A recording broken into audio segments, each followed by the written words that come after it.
Smartphone enthusiasts have been waiting with bated breath for the launch of Samsung's Galaxy S9 and the Galaxy Note 9, however, the South Korean handset maker is not likely to answer their prayers anytime soon. Meanwhile, the tech behemoth seems to be in no mood to deviate its focus from competing with Apple's iPhone. Samsung might go for a limited launch of the Galaxy X, citing the complexity involved in making its first bendable smartphone. The company has teased foldable mobile devices several times during tech trade shows, but it wasn't prepared to launch one. The Galaxy X may be the first foldable smartphone slated to hit the store shelves in near future, and the Korean giant has even confirmed its presence recently. Samsung's much-rumored Galaxy X foldable smartphone still isn't official, but that is probably going to change in 2019. The handset will employ foldable display panels, which will go into mass production this summer, if there aren't any issues. The screens will be ready for an early 2019 launch of the phone, but additional components need to be flexible too. Take, for example, the battery. This will be foldable too, according to a new report, and its capacity will be anywhere between 3000 mAh and 6000 mAh. We're obviously hoping for as high a number as possible, given the massive screen the Galaxy X will have, 7.3 when opened, and 4.5 when folded. Despite the recent focus on foldable smartphone formats, Samsung is clearly not done pushing more traditional designs to the limits, with its latest patent envisioning a device that literally consists entirely of screen. Now, the patent that has been granted actually lists 4 potential designs with similar characteristics, although each one is slightly different. Starting off with model types 1, 3, and 4, these all make use of 2 displays, although each one boasts a different bezel thickness. Starting off with the first, this is perhaps the most futuristic of the 3, making use of a tall display up front and on the rear.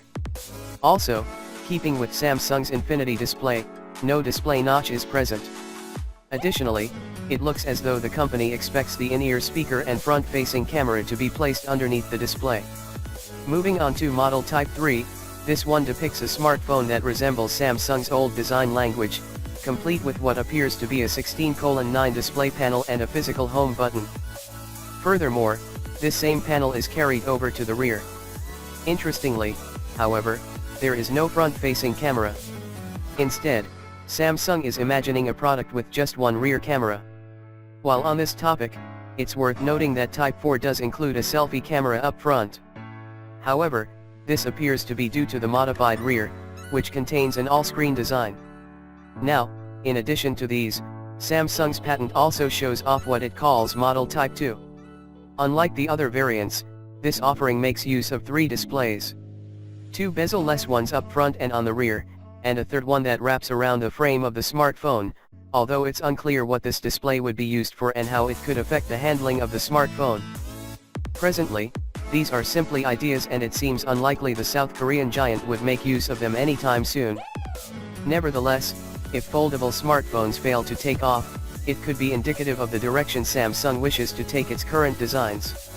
Samsung is also set to begin production of flexible OLED screens in the near future, so we could be seeing these in the reportedly named Galaxy X, which is likely to be available in the next year.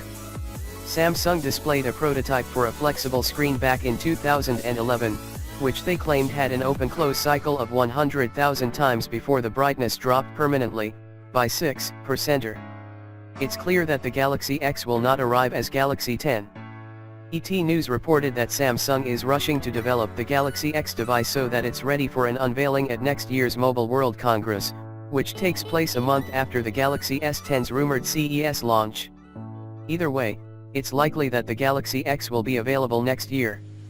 Let's just hope it doesn't start folding along the wrong axis.